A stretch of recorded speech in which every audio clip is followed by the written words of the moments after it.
Hello friends, स्वागत है आप सभी का बिहार नमन जीएस में। मैं संतोष कश्यप आप सभी का बिहार नमन जीएस में हार्दिक स्वागत करता हूं। साथियों, एक कहावत तो आप लोगों ने सुना होगा कि परिवर्तन ही समय का मांग होता है। जो सभ्यता, जो व्यक्ति समय के साथ अपने को परिवर्तित नहीं करता है, उनको आने वाले समय में या तो उनका नाश हो जाता है या वो विकास के पथ पे कहीं विलुप्त सा हो जाते हैं। यही प्रवृत्ति हमारे माननीय बीपीएससी के द्वारा अपनाया गया है कि उन्होंने समय की मांग को ध्यान में रखते हुए अपने मेंस के एग्जामिनेशन के पैटर्न को बहुत बेहतर तरीके और बैलेंस के रूप में उन्होंने परिवर्तित किया है। आप देखेंगे कि बीपीएससी ने जो नोटिफिकेशन जारी किया है 68वीं बीपीएससी से यह लागू होगा।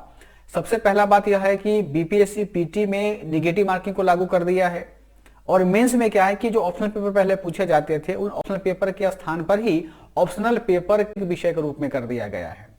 साथ ही सामान्य पेपर के अलावे एसए पेपर को इंट्रोड्यूस किया गया, यानी एसए पेपर भी अब आपको मेंस के रूप में लिखना होगा।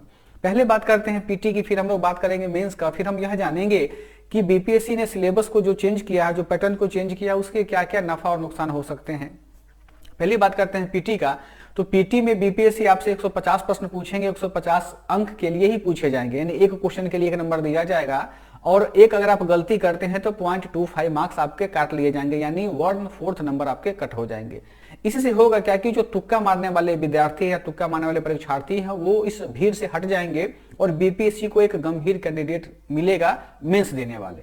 तो ये तो बहुत सराहनीय कदम है बीपीएससी का। हम सारे कैंडिडेट्स को उनके कदम का स्वागत करना चाहिए, उनका सम्मान करना चाहिए, बीपीएससी ने जो स्टेप उठाया है उनका। अब दूसरी बात हम लोग यह समझते हैं कि मेंस में उन्होंने क्या परिवर्तन किया है।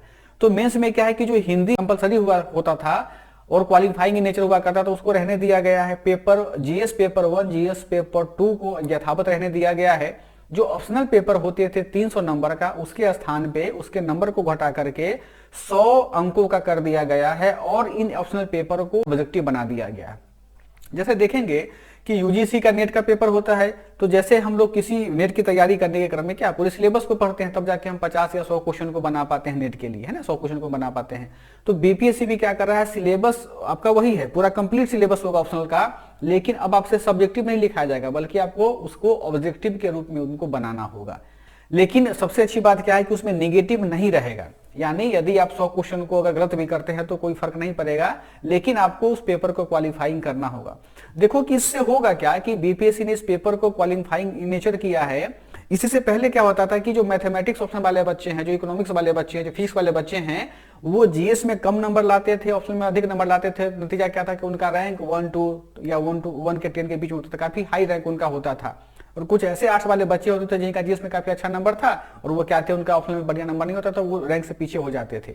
यानी जो ऑप्शनल के बलबूते बहुत सारे बच्चे क्या थे, रैंक अच्छे लेकर के एसडीएम डीएसपी या अन्य उच्च वरीय पदों पर वो पदासीन हो चुके थे, लेकिन उनमें प्रशासनिक क्षमता, प्रशासनिक गुण नहीं था। अभी कुछ दिन पहले अपने पेपर में पढ़ा होगा कि बीपार्ट ने जितने भी एसडीएम अधिकारी हैं, जितने भी वरीय अधिकारी हैं, उन सबको ट्रेनिंग देना बंद कर दिया है। उसके कुछ पीछे रीजन है, उन रीजन को समझने का प्रयास कीजिएगा कि आयोग के द्वारा जो भर्ती परीक्षा ली जाती है तो उनका तो काम है बीपीएससी का भर्ती करवा देना, लेकिन सरकार को जब वह भर्ती करके बीपीएससी देता है तो वो जो कैंडिडेट सिलेक्ट होकर के जाते हैं उनमें वह गंभीरता नहीं आता है कि वह प्रशासनिक पदों को धारण कर सके या प्रशासनिक पदों की जिम्मेदारियों का वह निर्वहन कर सके। जरा समझते हैं कि प्रशासनिक पदों का निर्वहन कोई ऐसे व्यक्ति करेंगे, तो जाहिर सी बात है कि जिनमें गंभीरता होगी, जिनमें विश्लेषणात्मक क्षमता होगा, जो चीजों को समझेंगे, जल्दी क्रोधित नहीं होते होंगे बल्कि हर चीजों को इंटरलिंकिंग करना जानते होंगे, वही ना अच्छे प्रशासनिक अधिकारी बन सकते हैं। तो जो बीपीएससी ने एसए का पेपर इंट्रोड्यूस किया है उसके पीछे सबसे महत्वपूर्ण कारण यही है कि बीपीएससी या यूं कहे कि राज्य सरकार अब वैसे पदाधिकारियों को लेगी बीपीएससी के माध्यम से जिनमें प्रशासनिक क्षमता होगा और जिसमें एक कुशल प्रशासक बनने का सारा गुण मौजूद होगा।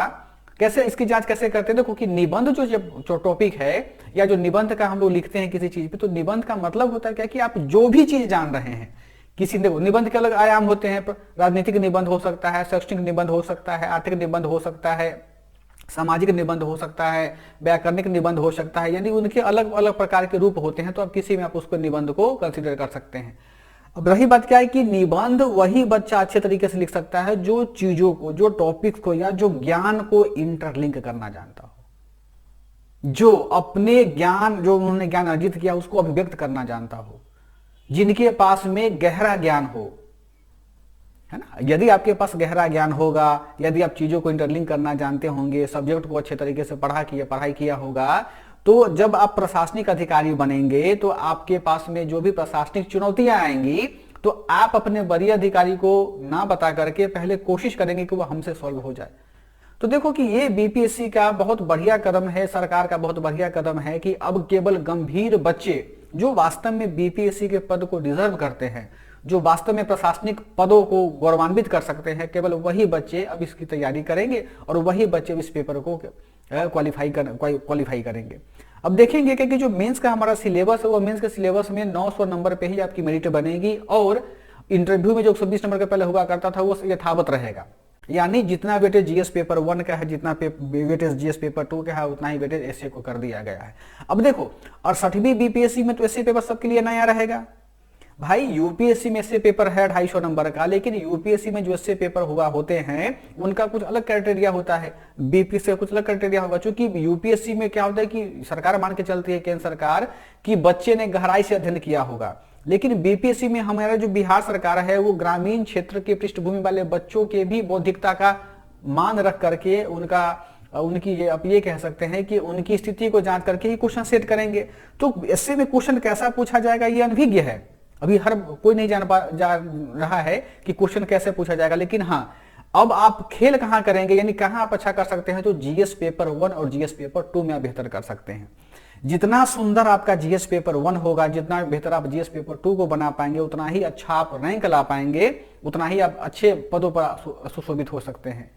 क्योंकि ये 69वीं से तय होगा कि इससे बीपीएससी पूछ रहा उसका पैटर्न क्या है, तो 69वीं वाले बच्चे इसको अच्छे से प्रिपेयर करेंगे। लेकिन जिनको 68 का बीपीएससी देना है वो मेनली क्या करे, वो mainly GS paper 1, GS paper 2 को बहुत अच्छे तरीके से और डीपली पढ़ाई करे। आप देखे होंगे कि बीपीएससी ने भी हाल ही में ऑडिटर मेंस परीक्षा लिया हुआ है, एएओ सीडीपीओ का भी मेंस परीक्षा लिया हुआ है, तो उनके क्वेश्चन का पैटर्न आपने देखा होगा कि काफी डायनामिक और वर्सेटाइल क्वेश्चन पूछता है बीपीएससी। यदि अब रटने का काम नहीं रहा, पहले क्या था कि रट लिया, पटना कलम की विशेषता ये होती है, मरकला की विशेषता ये होता है, राज्यपाल की शक्ति का ये होता है, लेकिन अब क्या है, अब आपको प्रत्येक टॉपिक का डीपली नॉलेज होना चाहिए, आपको अच्छी और स्टैंडर्ड किताबें पढ़नी होंगी, और सबसे बड़ी बात की जो फर्जी का यूट्यूब्स होते हैं जहां पे आपकी पढ़ाई होती है, उनसे आपको किनारा करना होगा। क्यों? क्योंकि एनालिटिकल पावर आप किताब को पढ़ करके ही ग्रहण कर सकते हैं, किसी की बात सुन करके आपको वो एनालिटिकल क्षमता डेवलप नहीं हो सकता है। तो अभी कोशिश है कि अभी आप लोग जहां भी इंगेज हैं, जिस भी पेपर में इंगेज है, आप वहां पे अपनी पढ़ाई करें। लेकिन 68th बीपीएससी यदि आप वास्तव में क्वालिफाई करना चाहते हैं अच्छे नंबरों से, तो आप अभी से ही 2-3 घंटा समय निकाल करके मेंस को आप अपना समय दो। क्योंकि देखो 12 फरवरी को पीटी हो जाएगा, मई में मेंस शुरू हो जाएगा, 12 मई से शायद शुरू है आई थिंक। तो केवल 90 डेज का समय है, 90 डेज में आपको 900 मार्क्स तक की तैयारी करनी होगी, पेपर 1 का, पेपर 2 का, एसए का, बस आपको उसकी आंसर राइटिंग भी करनी होगी एसए का।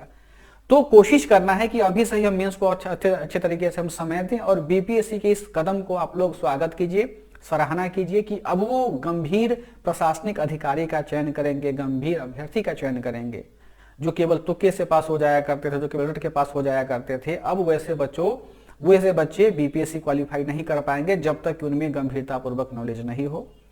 तो घबराने की बात नहीं है, जितने भी चेंजेज हुए हैं उन चेंजेज के साथ बिहार नमन आप लोगों के साथ में खड़ा है। किसी भी मोड़ पे बीपीएससी की तैयारी करने के क्रम में कहीं भी आपको कोई भी समस्या हो, किसी प्रकार का दिक्कत हो, किसी प्रकार की जानकारी लेना हो, तो बिहार नमन तत्पर खड़ा रहता है। बिहार नमन हमेशा आपके साथ में है, हर स्टेज पे बिहार नमन आपकी मदद करेगा। तो घबराने की बात नहीं है, सरकार को, आयोग को चेंज करने दीजिए, बिहार नमन भी आपके व्यक्तित्व को इतना निखार देगा कि आप सिलेबस चाहे कैसा भी चेंज किया जाए आयोग के द्वारा या सरकार के द्वारा, आप इतने सक्षम हो जाएंगे कि आपका मेंस, आपका पीटी आपका इंटरव्यू बहुत बेहतर जाएगा। तो बहुत बहुत धन्यवाद, थैंक यू।